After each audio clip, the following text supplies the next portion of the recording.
दो सकारात्मक नजरिया कैसे विकसित करें।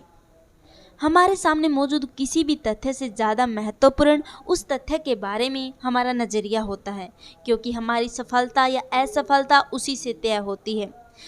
नॉर्मन विंसेंट पीले। हम बचपन में जो भी नज़रिया अपनाते हैं वो उम्र भर हमारे साथ रहता है। इसमें कोई शक नहीं कि बचपन में हमारे लिए सकारात्मक नज़रिया बनाना बेहद आसान होता है। अगर पैदाइशी मिजाज और बचपन के तजर्बे के मेल से आपका नज़रिया सकारात्मक बन गया है तो हम वाकई खुशकिस्मत हैं। लेकिन जानबूझकर या हालात की वजह से हमारा नज़रिया नकारात्मक बन गया हो तो क्या हम उससे चिपके रहेंगे? कतई नहीं। क्या इससे बदला जा सकता है? हाँ। क्या ऐसा करना आसान होगा? बिल्कुल नहीं। क्या यह करने लायक है? यकीनन। हम सकारात्मक नज़रिया कैसे बना और बरकरार रख सकते हैं, इसके लिए हमको सकारात्मक नज़रिया बनाने के असूलों से वाकिफ़ होना होगा। सकारात्मक नज़रिया कायम रखने की इच्छा पैदा करनी होगी। इन असूलों को अमल में लाने के लिए अनुशासित तथा निष्ठ होना होगा। हमें जैसा भी माहौल, शिक्षा और तजर्बा मिला हो, पर बड़े होने के बाद हमारे नज़रिए के लिए कौन जिम्मेदार है? खुद हम। हमें अपने व्यवहार और कामों की जिम्मेदारी कबूल करनी होगी। कुछ लोग किसी गलती के लिए खुद को छोड़कर बाकी सभी लोगों को दोषी ठहराते हैं। यह हम पर निर्भर करता है कि हर सुबह हम अपना नज़रिया खुद चुनें। नकारात्मक नज़रिया वाले लोग अपनी असफलताओं के लिए अक्सर माँ बाप, शिक्षक, जीवन साथी, बॉस, सितारों, तकदीर, आर्थिक स्थितियों और सरकार यानी पूरी दुनिया को जिम्मेदार ठहराते रहते हैं। हमको अपने बीते दिनों से आज़ाद होना होगा। हमें अपनी शख्सियत पर जमी धूल को झाड़कर मुख्य धारा में शामिल होना होगा। हमें अपने सपनों की एक मुकम्मल तस्वीर बनाकर आगे बढ़ना होगा। सच्चाई, ईमानदारी और अच्छाई से जुड़ी चीज़ों के बारे में सोचने से हमारी सोच सकारात्मक हो जाएगी। नज़रिया बदलने के 8 कदम। अगर हम सकारात्मक नज़रिया बनाना और कायम रखना चाहते हैं तो हमको सावधानी पूर्वक ये कदम उठाने पड़ेंगे। पहला कदम, अपनी सोच बदलें और अच्छाई खोजें। हमें अच्छी चीज़ों का खोजी बनना पड़ेगा। हमें ज़िंदगी के सकारात्मक पहलू पर ध्यान देना होगा। किसी इंसान या किसी हालात के बुरे पहलू की बजाय उसके अच्छे पहलू पर गौर करना शुरू करें। हम में से ज़्यादातर लोग अपनी ही सोच का माहौल इस ढंग से डाल देते हैं कि हम गलतियों और कमियों को ढूंढने के आदी हो चुके होते हैं और इसलिए तस्वीर का अच्छा पहलू हमसे अनदेखा रह जाता है। सोने की तलाश में। एंड्रयू कार्नेगी अपने बचपन के दिनों में ही स्कॉटलैंड से अमेरिका चले गए। उन्होंने छोटे मोटे कामों से शुरुआत की और आखिरकार अमेरिका में स्टील बनाने वाली सबसे बड़ी कंपनी के मालिक बन गए। एक ऐसा वक्त आया जब उनके लिए 43 करोड़पति काम करते थे। करोड़ रुपए इस ज़माने में भी बहुत होते हैं, लेकिन सन 1920 के आसपास तो उनकी बहुत ज़्यादा कीमत थी। किसी ने कार्नेगी से पूछा, आप लोगों से कैसे पेश आते हैं?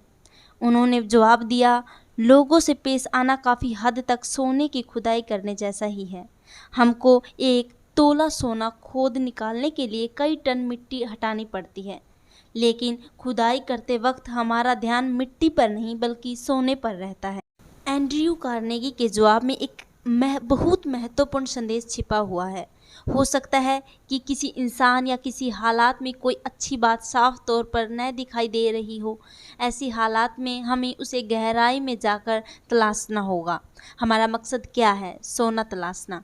अगर हम किसी इंसान या किसी चीज़ में कमियां ढूंढेंगे तो हमको ढेरों कमियां दिखाई देगी, लेकिन हमें किस चीज़ की तलाश है, सोने की या मिट्टी की? कमियां ढूंढने वाले तो स्वर्ग में भी कमियां निकाल देंगे।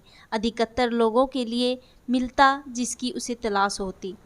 कुछ लोग हमेशा नकारात्मक नज़रिया पहलू को देखते हैं। कुछ लोग हर चीज़ में नुक्स निकालते हैं। कोई काम भले ही बहुत अच्छी तरह किया गया हो, पर उन्हें इससे कोई फ़र्क नहीं पड़ता। ऐसे लोगों ने नुक्स निकालने को ही अपना पेशा बना लिया है। वे पेशेवर आलोचक हैं। वे इस तरह नुक्ताचीनी करते हैं जैसे कि उन्हें इसके लिए किसी प्रतियोगिता में इनाम मिलने वाला हो। वे हर एक इंसान में और हर एक हालात में कोई ना कोई नुक्स ढूंढ कर ही निकालेंगे। हमें ऐसे लोग हर दफ्तर और हर परिवार में मिल जाएंगे। वे चारों ओर कमियां ढूंढते और यह बताते फिरते हैं कि चीज़ें कितनी बुरी हैं। वे अपनी समस्याओं के लिए पूरी दुनिया को दोषी मानते हैं। ये लोग दूसरों के जोश पर पानी फेर देते हैं। ऐसे लोगों के लिए एक नाम है, ये लोग ताकत को चूसने वाले कहलाते हैं। ऐसे लोग कैफेटेरिया में जाकर 20 कप चाय पिएंगे, सिगरेट के लंबे लंबे कश खींचेंगे और यह सब करने का उनके पास केवल एक बहाना रहता है कि वे अपने तनाव को दूर कर रहे हैं। हकीकत यह है कि ऐसा करके वे खुद के लिए और दूसरों के लिए तनाव और बढ़ा देते हैं। वे प्लेग की बीमारी की तरह हर तरह मायूसी का पैगाम फैलाते हैं और ऐसा माहौल पैदा करते हैं जिसके नतीजे बुरे या गलत हों। रॉबर्ट फुल्टन ने स्टीम बोट की आविष्कार की। हडसन नदी के किनारे उन्होंने उनका प्रदर्शन किया। उसे देखने के लिए जमा हुई भीड़ में कुछ निराशावादी और शक्की मिजाज के लोग भी शामिल थे। उन लोगों ने मजाकिया लहजे में बोला कि वह बोट कभी चालू नहीं होगी। जब बोट चालू होकर नदी में आगे बढ़ने लगी तो जिन लोगों ने कहा था कि वह कभी चालू नहीं होगी, वहीं लोग फौरन चिल्लाने लगे कि बोट अब कभी नहीं रुकेगी। यह भी क्या नजरिया है। एक शिकारी ने चिड़ियों को पकड़ने वाला एक अद्भुत कुत्ता खरीदा। वह कुत्ता पानी में भी चल सकता था। शिकारी वह कुत्ता अपने दोस्तों को दिखाना चाहता था। उसे इस बात की बड़ी खुशी थी कि वह अपने दोस्तों को यह काबिले गौर चीज़ दिखा पाएगा। उसने अपने एक दोस्त को बत्तख का शिकार देखने के लिए बुलाया। कुछ देर में उन्होंने कई बत्तखों को बंदूक से मार गिराया। उसके बाद उस आदमी ने कुत्ते को उन चिड़ियों को लाने का हुक्म दिया। कुत्ता चिड़ियों को लाने के लिए दौड़ पड़ा। उस आदमी को उम्मीद थी कि उसका दोस्त कुत्ते के बारे में कुछ कहेगा या उसकी तारीफ करेगा, लेकिन उसका दोस्त कुछ भी नहीं बोला। घर लौटते समय उसने अपने दोस्त से पूछा कि क्या उसने कुत्ते में कोई खास बात नहीं देखी। दोस्त ने जवाब दिया, हाँ, मैंने उसमें एक खास बात देखी, तुम्हारा कुत्ता तैर नहीं सकता। कुछ लोग हमेशा नकारात्मक पहलू को देखते हैं। निराशावादी किसे कहते हैं? निराशावादी लोगों के ये लक्षण होते हैं। जब चर्चा करने के लिए उनके पास कोई तकलीफ नहीं होती तो वे नाखुश रहते हैं। उन्हें जब कुछ अच्छा लगता है तो ये सोचकर नाखुश हो जाते हैं कि बेहतर महसूस करने के बाद उन्हें फिर बदतर महसूस करना होगा। उनकी ज़िंदगी का ज़्यादातर वक्त शिकायत काउंटरों पर बीतता है। हमेशा बत्ती बुझाकर देखना चाहते हैं कि अंधेरा कितना है। वे जिंदगी के आईने में हमेशा दरारें तलाशते हैं। यह सुन लेने पर कि किसी और जगह की तुलना में बिस्तर पर ज़्यादा लोगों की मौत होती है, वे बिस्तर पर सोना छोड़ देते हैं। वे इस अंदेशे की वजह से अपनी सेहत का मज़ा नहीं ले पाते कि कल वे बीमार पड़ सकते हैं। वे बेहतर नतीजों के बारे में सोचते भर नहीं बल्कि हर घटना को बदतर बना भी देते हैं। उन्हें चांद में केवल धब्बे दिखाई देते हैं। वे मानते हैं कि सूरज केवल परछाइयाँ पैदा करने के लिए चमकता है। वे सहूलियतों को भूलकर केवल अपनी दिक्कतें गिनते हैं। वे जानते हैं कि कड़ी मेहनत से किसी को नुकसान नहीं पहुंचता, पर सोचते हैं कि कोई खतरा क्यों उठाया जाए। चेतावनी: अच्छे पहलू पर ध्यान देने का यह मतलब नहीं है कि कमियों को नज़रअंदाज कर दिया जाए। आशावादी बनिए। कोई आदमी आशावादी कैसे बन सकता है? नीचे लिखी लाइनों में यह बात बहुत अच्छी तरह बताई गई है। इतने मजबूत बनिए कि आपके मन की शांति को कोई भंग न कर सके। हर मिलने वाले आदमी से सेहत, खुशी, समृद्धि के बारे में बात करें। अपने सभी दोस्तों को एहसास कराएं कि हम उनकी खूबियों और मजबूतियों की कदर करते हैं। हर चीज़ के केवल उजले पहलू को देखें। केवल अच्छी से अच्छी बात सोचें। केवल अच्छे से अच्छे नतीजों के लिए काम करें। केवल अच्छे से अच्छे नतीजों की उम्मीद करें। बीते दिनों की गलतियों को भूल जाएं और आने वाले दिनों में ज़्यादा बड़ी कामयाबियां हासिल करने के लिए आगे बढ़ें। हर आदमी का मुस्कुराकर स्वागत करें।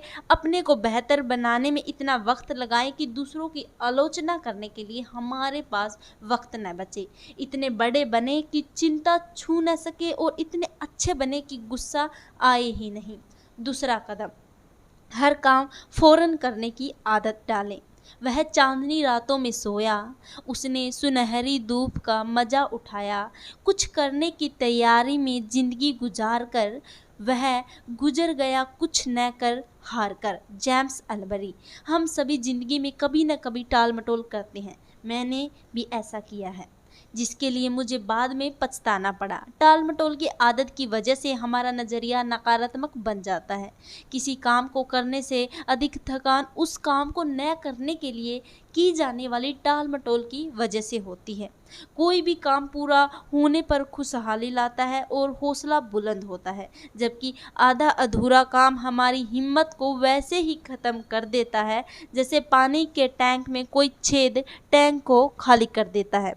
अगर हम सकारात्मक नज़रिया बनाना और कायम रखना चाहते हैं तो आज हमें जीने और हर काम को तुरंत करने की आदत डालें।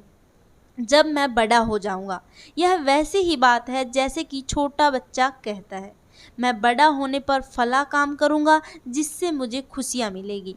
जब वह बड़ा हो जाता है तो कहता है, मैं खुशियां पाने के लिए फला काम कॉलेज की पढ़ाई समाप्त करने के बाद करूंगा। जब वह कॉलेज की पढ़ाई समाप्त कर लेता है तो कहता है कि उसे खुशियां पहली नौकरी हासिल करने पर मिलेगी। पहली नौकरी मिलने के बाद वह कहता है कि उसे खुशियां शादी हो जाने के बाद मिलेगी। शादी हो जाने के बाद वह कहता है उसे खुशियां तब मिलेगी जब उसके बच्चे स्कूल जाने लगेंगे। जब उसके बच्चे स्कूल पढ़ाई पूरी कर लेते हैं तो वह कहता है कि उसे खुशियां रिटायर होने के बाद मिलेगी। वह रिटायर होने के बाद वह कहता है, वह देखता है कि उसकी आंखों के सामने ही पूरी जिंदगी गुजर चुकी है। कुछ लोग अपनी टाल मटोल की आदत को भारी भरकम शब्दों की आड़ में छिपाते हैं। वे कहते हैं, मैं बारीकी से सोच रहा हूँ, और 6 महीने बाद भी वे सोच ही रहे होते हैं। वे यह नहीं समझते कि दरअसल उन्हें एक बीमारी है जिसे बारीकी से सोचने के लकवा कहते हैं। इस वजह से वे कभी सफल नहीं हो पाते। टाल मटोल करने वाले की एक और नस्ल होती है। ये लोग कहते हैं, मैं तैयारी कर रहा हूँ। न केवल 1 महीने बल्कि 6 महीने के बाद भी वे तैयारी ही कर रहे होते हैं। ये लोग भी नहीं समझ पाते कि उन्हें बहानेबाजी की बीमारी है। वे लगातार बहाने बनाते रहते हैं। वर्तमान में जिए। जिंदगी कोई ड्रेस रिहर्सल नहीं है।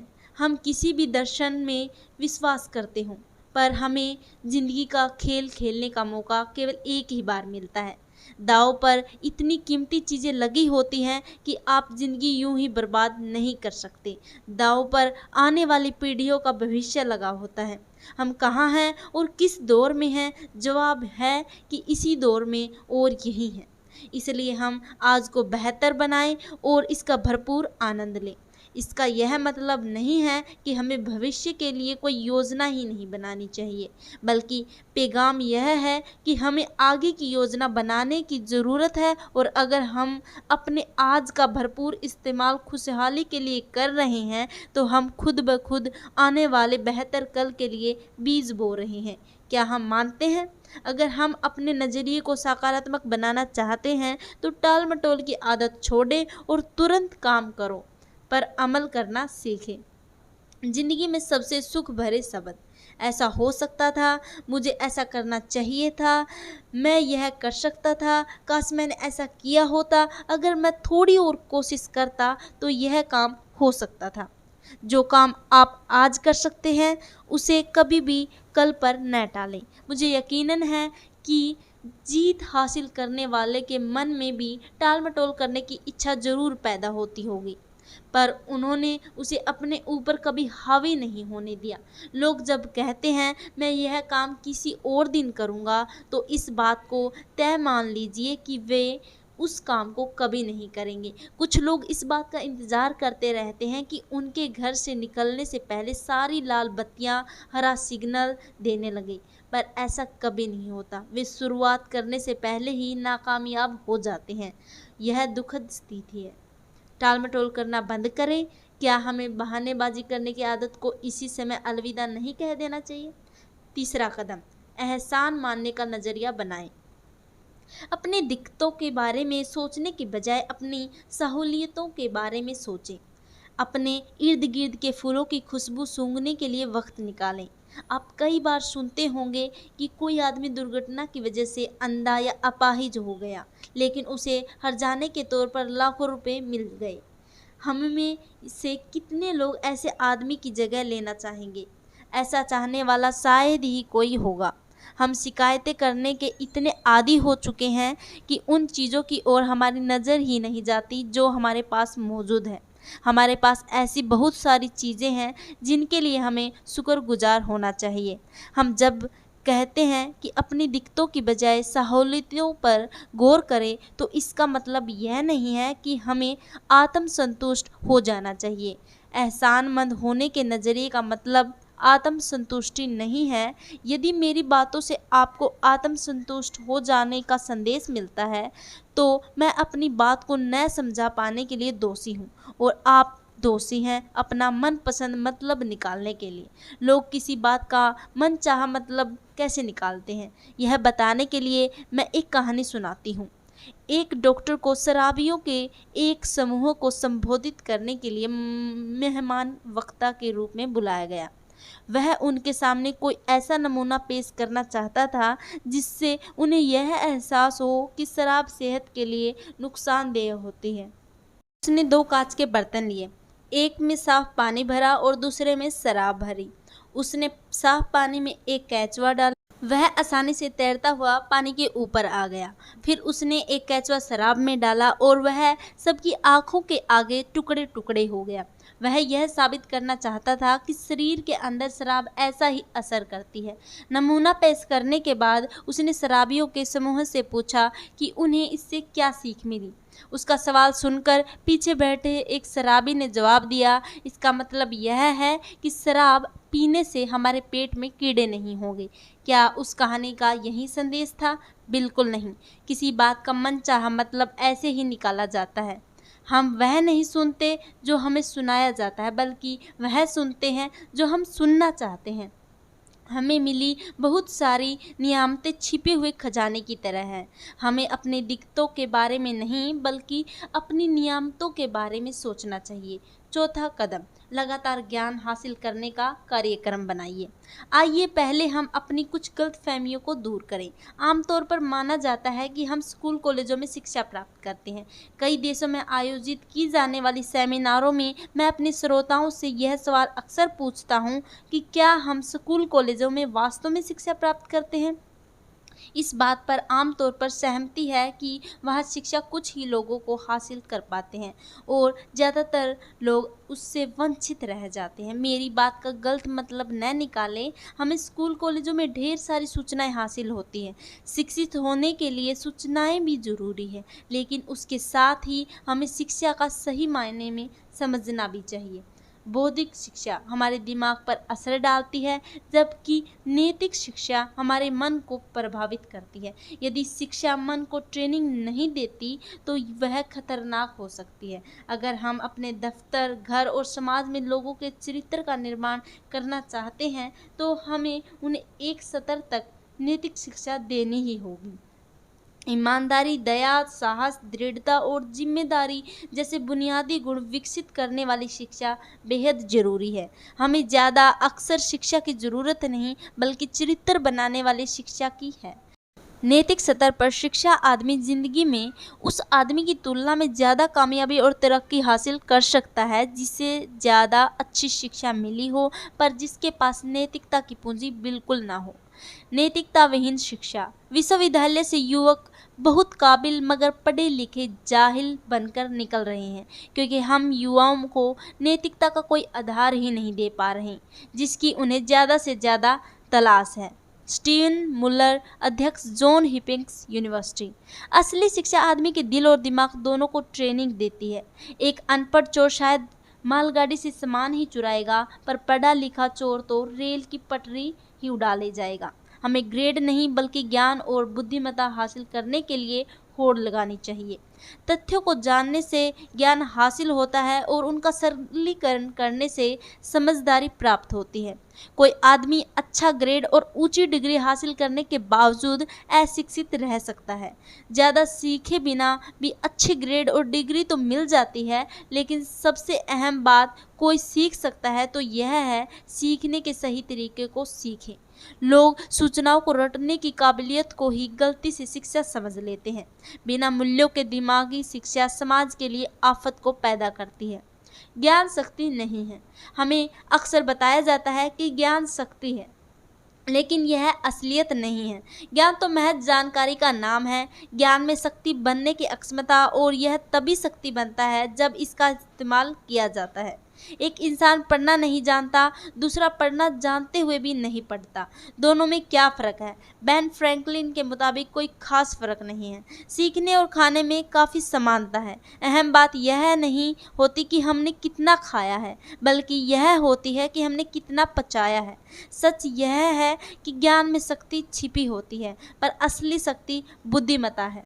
शिक्षा के कई रूप होते हैं। इसका मतलब केवल ग्रेड और डिग्री हासिल करना नहीं होता। शिक्षा के दायरे में ये सारी बातें शामिल हैं। अपनी शक्ति को बढ़ाना, आत्म अनुशासन सीखना, दूसरों की बातें ध्यान से सुनना, सीखने की गहरी इच्छा होना।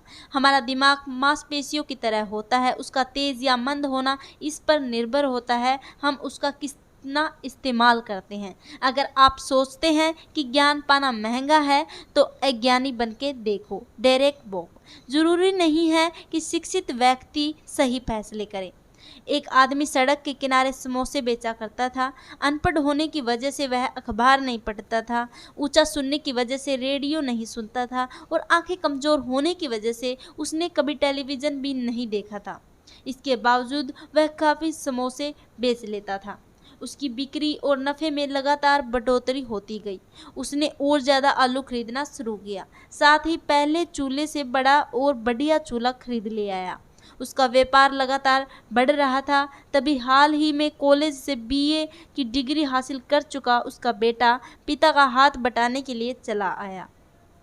उसके बाद एक अजीबोगरीब घटना घटी। बेटे ने उस आदमी से पूछा, पिताजी, क्या आपको मालूम है कि हम लोग एक बड़ी मंदी का शिकार बनने वाले हैं?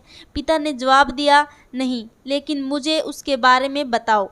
बेटे ने कहा, अंतर्राष्ट्रीय परिस्थितियां बड़ी गंभीर हैं। घरेलू हालात तो और भी बुरे हैं। हमें आने वाले बुरे हालात का सामना करने के लिए तैयार हो जाना चाहिए। उस आदमी ने सोचा कि उसका बेटा कॉलेज जा चुका है, अखबार पढ़ता है और रेडियो सुनता है, इसलिए उसकी राय को हल्के ढंग से नहीं लेना चाहिए।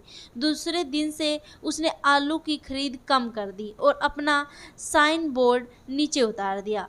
उसका जोश खत्म हो चुका था। जल्दी ही उस दुकान पर आने वाले की तादाद घटने लगी। उसकी बिक्री तेजी से गिरने लगी। पिता ने अपने बेटे से कहा, तुम सही कह रहे थे, हम लोग मंदी के दौर से गुजर रहे हैं। मुझे खुशी है कि तुमने वक्त से पहले ही मुझे सचेत कर दिया। इस कहानी से हमें क्या सीख मिलती है? इससे ये नतीजे निकलते हैं, हम अपनी सोच के मुताबिक खुद को आत्मसंतुष्ट करने वाली भविष्यवाणियां कर देते हैं। कई बार हम बुद्धिमत्ता को अच्छा फैसला मानने की गलती भी कर बैठते हैं। एक इंसान ज़्यादा बुद्धिमान होने के बावजूद गलत फैसला कर सकता है। अपने सलाहकार सावधानी से सुनिए, लेकिन अमल अपने ही फैसले पर करिए। अगर किसी इंसान में आगे दी हुई 5 खूबियाँ हो तो वह स्कूली शिक्षा हासिल किए बिना कामयाब हो सकता है। चरित्र, प्रतिबद्धता, दृढ़ विश्वास, तहजीब और साहस। कई लोग ज़्यादा ज्ञानी हैं, उन्हें चलता फिरता विश्वकोश माना जा सकता है, पर दुख की बात है कि इसके बावजूद वे नाकामयाबी की जीती जागती मिसाल होते हैं। समझदारी का मतलब किसी हुनर को तेजी से सीखना है। हुनर एक योग्यता है। अक्षमता में योग्यता और सीखे गए हुनर को अमल में लाने की इच्छा, ये दोनों बातें शामिल होती हैं। इच्छा वह नज़रिया है जो किसी हुनरमंद इंसान को अक्षमतावान बनाता है। बहुत से लोग हुनरमंद होते हैं लेकिन सामर्थ्यवान नहीं होते, क्योंकि सही नज़रिए के बिना काबिलियत व्यर्थ जाती है। यूनिवर्सिटी की पहली जिम्मेदारी ज्ञान देना और चरित्र निर्माण होता है, न कि व्यापारिक और तकनीकी शिक्षा देना। Winston Churchill. शिक्षित होने का मतलब क्या है? हमें शिक्षित किससे मानना चाहिए? पहले वे जो रोजाना आने वाले हालात का सामना सही ढंग से करते हैं और वे जो हालात से सामना होने पर सही निर्णय लेने और सही कदम उठाने में शायद ही कभी चूकते हो। दूसरे वे जो दूसरों के साथ व्यवहार में बड़प्पन दिखाते हैं, दूसरों के अप्रिय व्यवहार और बातों का बुरा नहीं मानते और अपने सहयोगियों के साथ उतने भले होते हैं जितना कि एक इंसान हो सकता है।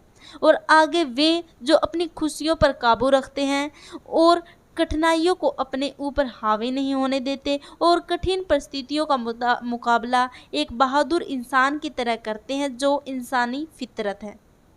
और सबसे बड़ी बात है कि वे लोग जो सफलता मिलने पर बिगड़ते नहीं, जो अपनी काबिलियत से मुंह नहीं फेरते, साथ ही बुद्धिमत्ता और धीर गंभीर व्यक्ति की तरह दृढ़ से जमीन पर पैर जमाए रखते हैं। तुक्के से मिली अच्छी चीज़ों पर खुश होने की बजाय जन्म से मिली काबिलियत और बुद्धि से प्राप्त कामयाबियों पर खुश होते हैं। खुश होने की ऐसी प्रवृत्ति उनकी बचपन से ही होती है। जिन लोगों के चरित्र में इनमें से एक दो नहीं बल्कि सारे गुण हैं, जिन्होंने ये सभी बातें सीखी हैं, वे ही सर्वगुण संपन्न सच्चे अर्थों में शिक्षित है। सुकरात। थोड़े में कहे तो पढ़े लिखे वे लोग हैं जो किन्हीं भी हालात में साहस और अक्लमंदी से काम करना तय करते हैं। अगर कोई मूर्खता के बजाय समझदारी, बुराई की बजाय अच्छाई और असभ्यता की बजाय सद्गुण को चुनता है, तो ऐसे आदमी के पास स्कूली डिग्रियां न होने के बावजूद उसे शिक्षित माना जाना चाहिए। बहुमुखी शिक्षा क्या है? एक जंगल में कुछ जानवरों में स्कूल शुरू करने का फैसला किया। छात्रों में एक चिड़िया, एक गिलहरी, एक मछली, एक कुत्ता, एक खरगोश, दिमागी तौर पर कमजोर ईल मछली शामिल थी। पाठ्यक्रम तय करने के लिए एक बोर्ड बनाया गया। बोर्ड ने तय किया कि छात्रों को बहुमुखी शिक्षा दी जाएगी और उन्हें उड़ना, पेड़ पर चढ़ना, तैरना व बिल खोदना सिखाया जाएगा। हर जानवर को सभी तालीम हासिल करने की पाबंदी थी। चिड़िया उड़ान भरने में माहिर थी। उसने इस विषय में ए ग्रेड हासिल किया, लेकिन जब बिल खोदने की बारी आई तो वह अपनी चोंच और पंख तोड़ बैठी और असफल साबित होने लगी। इस नाकामयाबी का उस पर ऐसा असर पड़ा कि वह जल्दी ही उसे उड़ान भरने में भी सी ग्रेड मिलने लगा। पेड़ पर चढ़ने और तैरने में तो वह फेल ही हो गई थी। गिलहरी पेड़ पर चढ़ने में काफ़ी कुशल थी, लेकिन वह तैरने में असफल हुई। मछली सबसे अच्छी तैराक थी, लेकिन वह पानी के बाहर निकाल ही नहीं सकती थी, इसलिए बाकी सभी विषयों में फेल हो गई। कुत्ता स्कूल गया ही नहीं, उसने फीस भी जमा नहीं की और प्रबंधकों से इस बात को लेकर झगड़ता रहा कि पाठ्यक्रम में भौंकना भी शामिल किया जाए। खरगोश को बिल खोदने में ए ग्रेड मिला, लेकिन उसके लिए पेड़ पर चढ़ना एक बहुत बड़ी समस्या थी। वह बार बार असफल होता रहा और एक दिन जमीन पर इस प्रकार बुरी तरह गिरा कि उसने ब्रेन डैमेज हो गया। वह बच तो गया, लेकिन उसके दिमाग पर ऐसा असर पड़ा था कि उसे बिल खोदने में भी दिक्कत होने लगी और उसे इस विषय में भी सी ग्रेड मिलने लगा। आखिरकार दिमागी तौर पर बीमार इल को, जिसने हर काम आधे अधूरे ढंग से किया था, कक्षा का सबसे उत्तम छात्र घोषित कर दिया गया। बोर्ड खुश था कि हर छात्र को बहुमुखी शिक्षा मिल रही थी। सही मायने में बहुमुखी शिक्षा छात्रों को जिंदगी के लिए इस ढंग से तैयार करती है कि उनमें मौजूद किसी क्षेत्र विशेष से संबंधित योग्यता और अक्षमता भी बरकरार रहे। कुदरत ने हम सभी को कुछ खास अक्षमताएं दी हैं। हैमिंग बर्ड का वजन 1 तोला के 10वें हिस्से के बराबर होता है। वजन इतना कम होने के वजह से ही वह काफ़ी मुश्किल किस्म की कलाबाजियों भी कर सकता है। वह अपने पंखों को केवल 1 सेकंड में 75 बार फड़फड़ा सकती है। अपनी इस खूबी की वजह से हैमिंग बर्ड उड़ान भरते समय तरह तरह के फूलों का मधु पी सकती है, पर वह हवा में ऊंची उड़ान भरने, तैरने या छलांग मारने में असमर्थ होती है। दूसरी ओर शुतुरमुर्ग का वजन लगभग 300 पौंड होता है। वह दुनिया का सबसे बड़ा पक्षी है पर उड़ान नहीं भर सकता, लेकिन उसके पैर इतने मजबूत होते हैं कि वह 50 मील प्रति घंटे की रफ्तार से दौड़ सकता है और 12 से 15 फीट लंबे कदम भर सकता है। अज्ञानता। अज्ञानी होना उतनी ही शर्म की बात नहीं है जितनी कि किसी काम को सही ढंग से सीखने की इच्छा न होना। Benjamin Franklin. जानकारी का भ्रम होना शिक्षा नहीं बल्कि अज्ञानता है। बेवकूफ़ लोगों के पास एक अजीब तरीके का आत्मविश्वास होता है जो सिर्फ अज्ञानता से ही आता है। अज्ञानी होना बुरी बात नहीं है, लेकिन अज्ञानता को अपना करियर बना लेना यकीनन बेवकूफ़ी है। कुछ लोग अज्ञान जमा कर लेते हैं और फिर उसी को शिक्षा मानने की भूल कर बैठते हैं। अज्ञानता वरदान नहीं, यह तो अभाव, दुख, गरीबी और बीमारी का दूसरा नाम है। अगर अज्ञानता कोई नियामत है तो ज़्यादातर लोग खुश क्यों नहीं हैं? अगर थोड़ा ज्ञान होना खतरनाक है तो बहुत सी अज्ञानता छोटापन, डर, कट्टरपन, अहंकार और पक्षपात की तरफ ले जाता है। समझदारी अज्ञानता के अंधकार को मिटाने को कहते हैं। हम सूचना युग में जी रहे हैं। एक अंदाज के मुताबिक सूचना की मात्रा हर साल दूनी हो जाती है।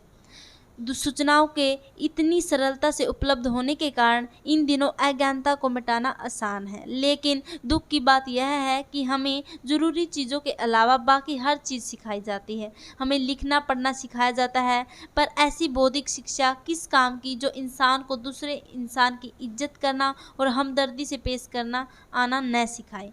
हमारे स्कूल ज्ञान के झरने हैं। कुछ छात्र वहाँ अपनी प्यास मिटाने, कुछ चुस्की भरने और कुछ केवल कुल्ला करने जाते हैं। व्यवहारिक समझ। हमने 5 ज्ञानेंद्रियों के साथ जन्म लिया। हमारे पास छू, चख, देख, सूंघ और सुनकर महसूस करने की क्षमता है, पर सफल लोगों के पास एक छठी इंद्री भी होती है जिसे व्यवहारिक समझ कहते हैं। चीज़ों को उनको वास्तविक रूप से देखने और उनसे संबंधित कार्यवाही को सही ढंग से करने की क्षमता ही व्यवहारिक समझ है। यदि आदमी में व्यवहारिक समझ न हो तो शिक्षा और ज्ञान व्यर्थ चले जाते हैं। शिक्षा के बिना भी व्यवहारिक बुद्धि हासिल की जा सकती है, लेकिन व्यवहारिक बुद्धि के बिना अच्छी से अच्छी शिक्षा भी किसी काम की नहीं। भरपूर व्यवहारिक बुद्धि का होना ही बुद्धिमत्ता कहलाता है। अपनी कुल्हाड़ी की धार तेज करो। जॉन नाम का एक लकड़हारा एक कंपनी में 5 साल से काम कर रहा था, पर उसे कभी तरक्की ही नहीं मिली। उसी कंपनी ने बिल नाम के एक और लकड़हारे को नौकरी पर रखा और उसे साल भर में ही तरक्की मिल गई। जॉन ने बिल को 1 साल के अंदर तरक्की दिए जाने का विरोध किया और इस बारे में बात करने के लिए अपने बॉस के पास गया। उसके बॉस ने जवाब दिया, तुम अब भी उतने ही पेड़ काटते हो जितने कि 5 साल पहले काटते थे। हमारी कंपनी में नतीजे को देखा जाता है। अगर तुम अधिक पेड़ काटने लगे तो हमें तुम्हारा वेतन बढ़ाकर खुशी होगी। जॉन वापस लौट आया। उसने बाद में अधिक मेहनत से ज़्यादा देर तक पेड़ काटने लगा। इसके बावजूद वह ज़्यादा पेड़ नहीं काट सका। उसने अपनी यह परेशानी बॉस को बताई। बॉस ने उसे बिल से बात करने का सुझाव दिया। उसने कहा, शायद बिल को कुछ मालूम हो जो मैं और तुम नहीं जानते। जॉन ने बिल से पूछा कि वह ज़्यादा पेड़ कैसे काट लेता है। बिल ने जवाब दिया, मैं हर पेड़ काटने के बाद 2 मिनट के लिए काम रोक देता हूँ और अपनी कुल्हाड़ी की धार तेज़ करता हूँ।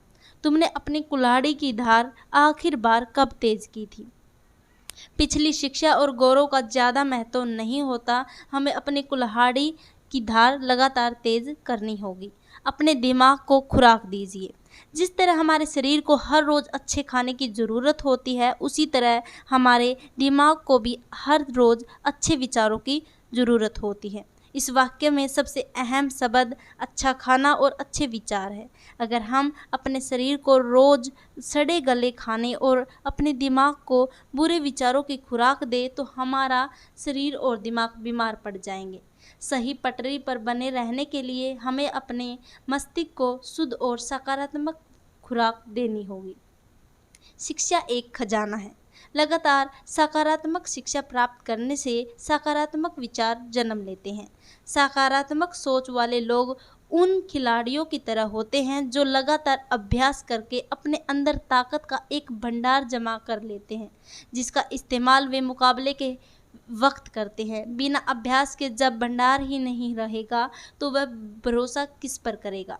इस तरह अच्छी सोच वाले लोग अपने दिमाग को रोज शुद्ध, शक्तिशाली और सकारात्मक विचारों की खुराक देकर अपने अंदर उम्मीदों से भरे नजरिए का एक सुरक्षित भंडार जमा कर लेते हैं। वे इस बात को समझते हैं कि हम सभी को बुराई और नकारात्मक विचारों से सामना करना होगा।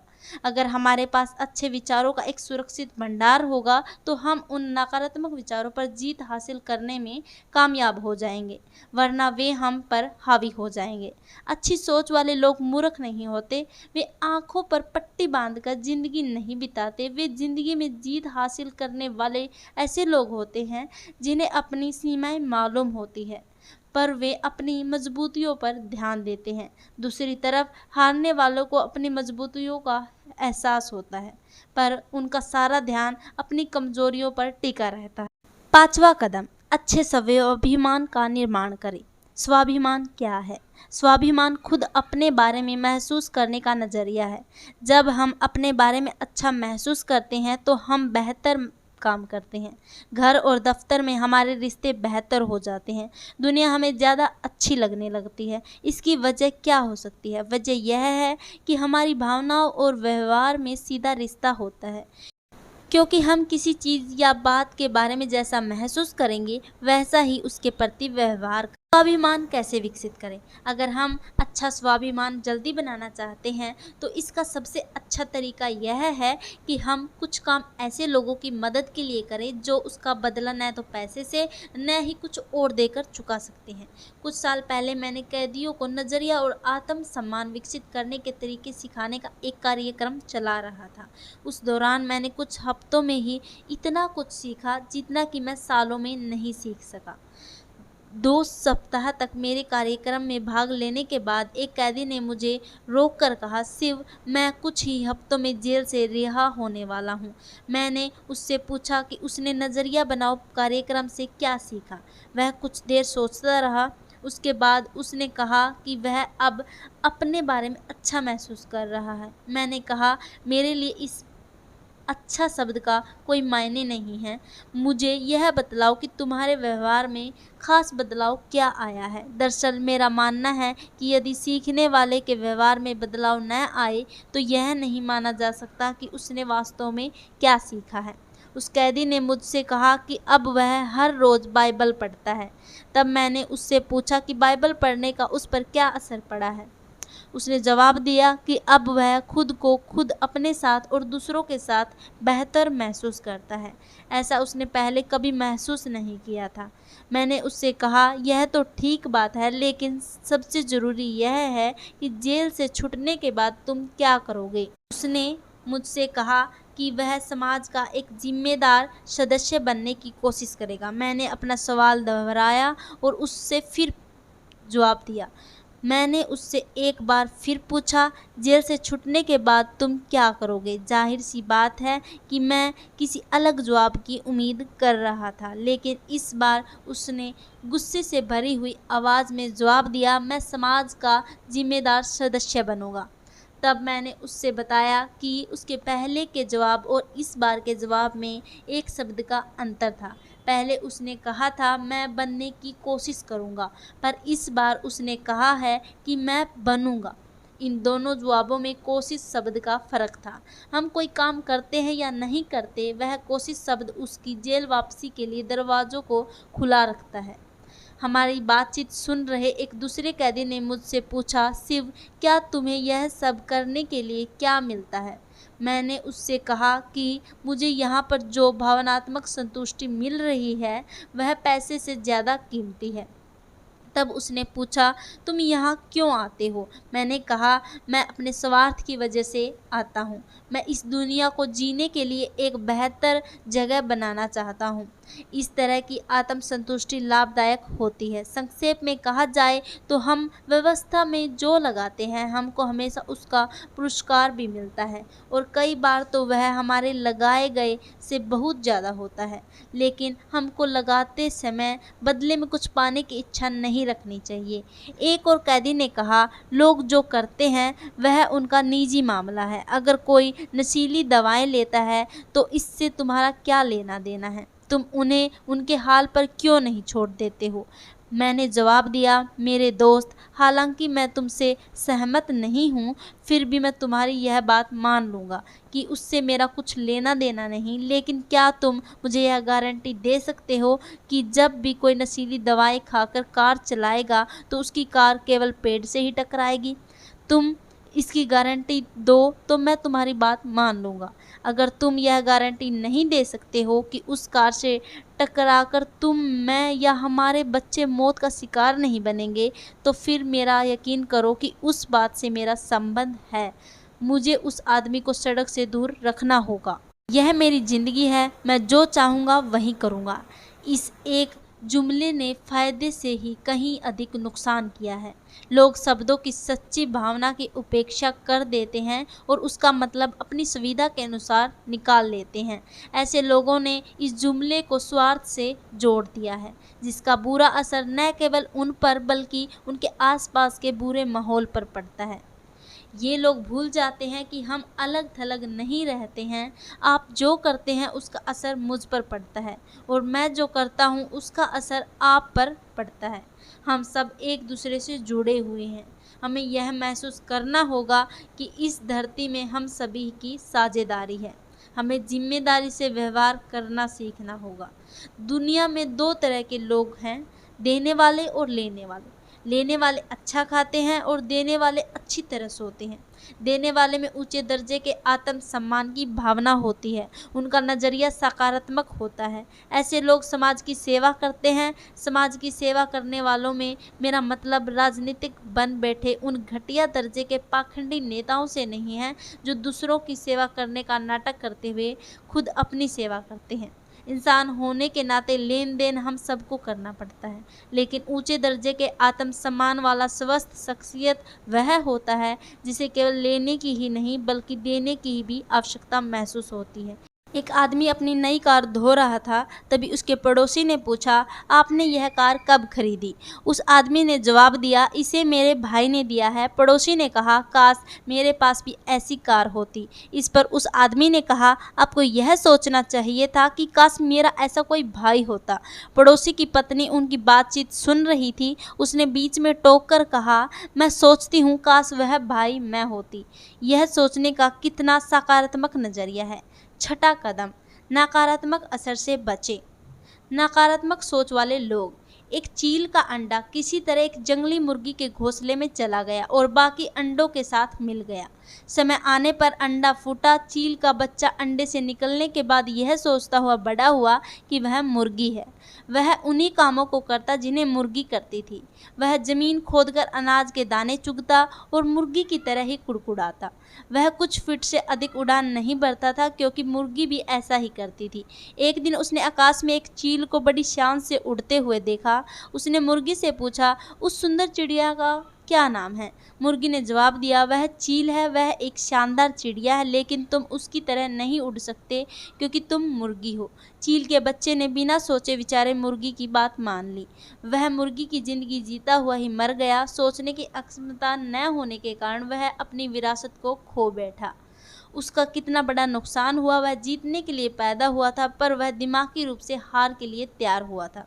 अधिकतर लोगों के लिए यही बात सच है। जैसा कि ओलिवियर वेंडल होम्स ने कहा है, हमारी ज़िंदगी का सबसे दुर्भाग्यपूर्ण पहलू यह है कि ज़्यादातर लोग मन में कुछ करने की इच्छा लिए ही कब्र में चले जाते हैं। हम अपनी ही दूरदर्शिता की कमी की वजह से बेहतरी हासिल नहीं कर पाते। अगर हम चील की तरह आकाश की बुलंदियों को छूना चाहते हैं तो हमको चील के तौर तरीकों को सीखना होगा। अगर हम खुद को कामयाब लोगों के साथ जोड़ेंगे तो हम कामयाब हो जाएंगे। अगर हम चिंतकों के साथ जुड़ेंगे तो हम चिंतक बन जाएंगे। यदि हम देने वालों के साथ रहेंगे तो हम देने वाले बन जाएंगे और अगर हम नकारात्मक सोच वाले लोगों के साथ रहेंगे तो हम वैसे ही बन जाएंगे। जब कोई ज़िंदगी में कामयाबी हासिल करता है तो तुच्छ लोग उस पर कीचड़ उछालते हैं और उसकी टांग खींचने की कोशिश करते हैं। हम जब खुद को ऐसे तुच्छ लोगों से उलझने से बचा लेते हैं तो हम जीत जाते हैं। मार्शल आर्ट में सिखाया जाता है कि जब कोई हम पर हमला करे तो हमें उस जगह से हट जाना चाहिए। क्यों? इसलिए कि रोकने के लिए ऊर्जा की ज़रूरत होती है, उसका इस्तेमाल और बेहतर कामों के लिए क्यों न किया जाए। तुच्छ लोगों से उलझने के लिए हमको उनके स्तर तक नीचे उतरना पड़ता है और वे यही चाहते हैं कि क्योंकि ऐसा करके हम उनमें से एक बन जाएंगे। नकारात्मक लोगों को अपने मकसद में कामयाब मत होने दीजिए, खुद को नीचे मत गिराइए। याद रखिए कि किसी आदमी का चरित्र केवल इस बात से नहीं आंका जाता कि वह कैसी सोहबत में रहता है, बल्कि इस बात से आंका जाता है कि वह किन लोगों की संगत नापसंद करता है। धूम्रपान, नशीली दवाएं, अल्कोहल मेरे शराब ने पीने की एक वजह यह है कि मैं जानना चाहती हूँ कि मैं कब अच्छा समय बिता रही हूँ। Lady Astor. शराब पीने के बाद आदमी के दिल दिमाग पर कोई रोक टोक नहीं रह जाती और वह मनमानी हरकतें करने लगता है। सफ़र के दौरान मैंने देखा कि कुछ देशों में शराब पीना वक्त बिताने का जरिया बन गया है। अगर हम शराब नहीं पीते तो वे हमें इस तरह देखते हैं जैसे कि हम कोई गलत काम कर रहे हैं। उनका आदर्श यह है, अगर हमारी स्कोच अच्छी है तो इससे कोई फ़र्क नहीं पड़ता कि हमारी अंग्रेजी कितनी बुरी है। अगर कोई बेकर उनसे पूछे कि आपकी नकद संपत्ति क्या है तो वे स्कोच की 2 बोतलें दिखा देंगे। आज के दौर में शराब और सिगरेट पीना शान की बात मानी जाने लगी है। इनकी शुरुआत करते वक्त आदमी यह सोचता है, पहली बार ही तो पी रहा हूँ। अगर हम लोगों से पूछे कि वे अल्कोहल या नशीली दवाएं क्यों लेते हैं तो वे हमको जश्न मनाने, मज़ा लेने, दिक्कतों को भुलाने, तनाव दूर करने, तजुर्बा करने, दूसरों पर रौब डालने या खुद को फैशनेबल साबित करने या मेल जोल बढ़ाने और व्यापारिक मकसद जैसी कई वजह गिना देंगे। लोग खुद को साथियों की मांग के मुताबिक डालना चाहते हैं। मुझे ताज्जुब होता है कि क्या तुम मेरे दोस्त नहीं हो? बस एक जाम सफ़र के लिए, केवल एक जाम मेरी सेहत के लिए जैसे जुमले की वजह से साथियों के दबाव में कैसे आ जाते हैं। सामाजिक दबाव की वजह से शराब पीने वालों के अंजाम को इस कविता में बहुत अच्छी तरह दर्शाया गया है। मैंने तुम्हारी सेहत के लिए शराब खानों में पी है, मैंने तुम्हारी सेहत के लिए अपने घर में पी है, मैंने तुम्हारी सेहत के लिए इतनी बार पी है कि पीते पीते मैंने अपनी ही सेहत खराब कर ली है। शराब पीकर गाड़ी चलाने से जिंदगियां चली जाती है। जेरी जॉनसन ने अपनी किताब इट्स किलिंग ओवर किड्स में अमेरिकन हॉस्पिटल एसोसिएशन की रिपोर्ट्स का हवाला देते हुए लिखा है कि वहां अस्पतालों में दाखिल होने वाले आधे से अधिक मामले अल्कोहल से जुड़े होते हैं। नेशनल सेफ्टी काउंसिल ने 1989 के दुर्घटना तथ्य संस्करण के मुताबिक अमेरिका में अल्कोहल पीने की वजह से हर 60 सेकंड में एक दुर्घटना हो जाती है। अश्लील साहित्य। अश्लील साहित्य महिलाओं और बच्चों को इंसान के सतर से गिराने का जरिया है। अश्लील साहित्य की वजह से महिलाओं को इंसानी नज़रिए से नहीं देखा जाता, बच्चों का यौन शोषण होता है, शादियाँ टूटती है, यौन हिंसा बढ़ती है, नैतिक मूल्यों को मखौल होता है, व्यक्ति, परिवार और समाज नष्ट होते हैं। अमेरिका में हर 66 सेकंड में किसी न किसी महिला के साथ बलात्कार हो जाता है। बलात्कार करने वालों में से 96% लोगों ने स्वीकार किया है कि वे अश्लील साहित्य नियमित रूप से पढ़ते रहे हैं। उनमें से 57% लोगों ने यह भी माना है कि यौन अपराध करते समय उन्होंने अश्लील साहित्य में बयान किए गए दृश्यों की नकल की थी। यह देखकर दुख होता है कि कुछ लोग पैसा कमाने के लिए इतना गिर जाते हैं कि अश्लील साहित्य की बिक्री को अपना पेशा बना लेते हैं। नकारात्मक फिल्में व टेलीविज़न कार्यक्रम। आजकल के बच्चों के नज़रिए और मूल्यों पर किसी और के बजाय फिल्मों और टेलीविज़न कार्यक्रमों का ज़्यादा असर पड़ता है।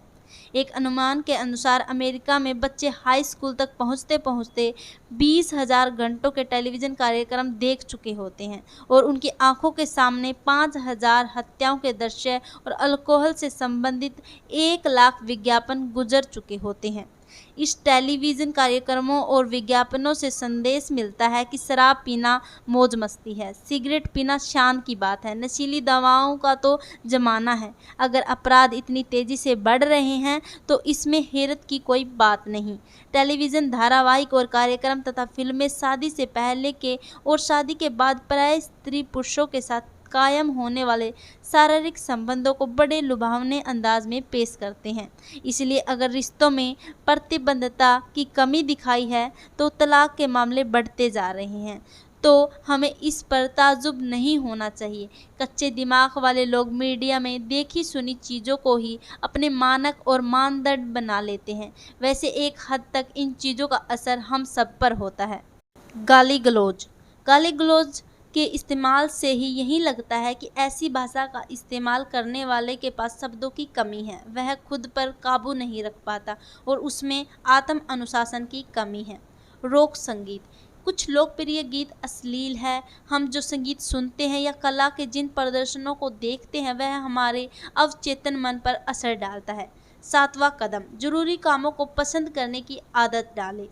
जो जरूरी है उसे शुरू करें, फिर जो मुमकिन है वह करें और आप अचानक पाएंगे कि आप नामुमकिन काम भी करने लगे हैं। Saint Francis of Assisi. कुछ काम ऐसे होते हैं जिन्हें हम पसंद करें या नापसंद पर वे हमें करने ही पड़ते हैं। जैसे कि एक माँ अपने बच्चे की देखभाल हर हाल में करती है। कोई ज़रूरी नहीं कि इसमें उसे हमेशा सुख मिलता हो, बल्कि कई बार तो यह तकलीफ़देह हो सकता है। लेकिन हम ऐसे ज़रूरी कामों को पसंद करना सीख लें तो फिर नामुमकिन भी मुमकिन बन जाता है। 8वां कदम, अपने दिन की शुरुआत किसी अच्छे काम से करें। सुबह के वक्त सबसे पहले कोई अच्छी चीज़ पढ़ें या सुने। रात में अच्छी तरह सोने के बाद हमारा तनाव दूर हो चुका होता है और हमारा अवचेतन मन किसी बात को बड़ी आसानी से कबूल कर लेता है। इससे दिन भर के लिए एक लय बन जाती है और हमारी दिमागी सोच का ताना बाना सही रूप से ले लेता है, जिससे हमारा पूरा दिन अच्छा बन जाता है। खुद में बदलाव लाने के लिए हमें सोचे समझे ढंग से कोशिश करनी होगी और पूरे संकल्प के साथ अच्छे विचार और व्यवहार को अपनी ज़िंदगी का हिस्सा बनाना होगा। सकारात्मक विचार और व्यवहार को अपनाने का अभ्यास रोज़ करें और इसे तब तक जारी रखें जब तक यह आदत न बन जाए। हार्वर्ड विश्वविद्यालय के विलियम जेम्स का कहना है, अगर आपको अपनी ज़िंदगी बदलनी है तो उसकी शुरुआत फ़ौरन करें। अगर आप अब तक बताए जा चुके 8 तरीकों पर अमल करें तो विजेता बन जाएंगे। जीतने वाला बनाम हारने वाला। जीतने वाला हमेशा समाधान का हिस्सा होता है, हारने वाला हमेशा समस्या का हिस्सा होता है। जीतने वाले के पास हमेशा कोई ना कोई प्रोग्राम होता है, हारने वाले के पास कोई ना कोई बहाना। जीतने वाला कहता है मैं आपके लिए यह काम कर देता हूँ, हारने वाला कहता है यह मेरा काम नहीं है। जीतने वाले के पास हर समस्या का कोई ना कोई हल होता है, हारने वाले के पास समस्या और हर समाधान के लिए।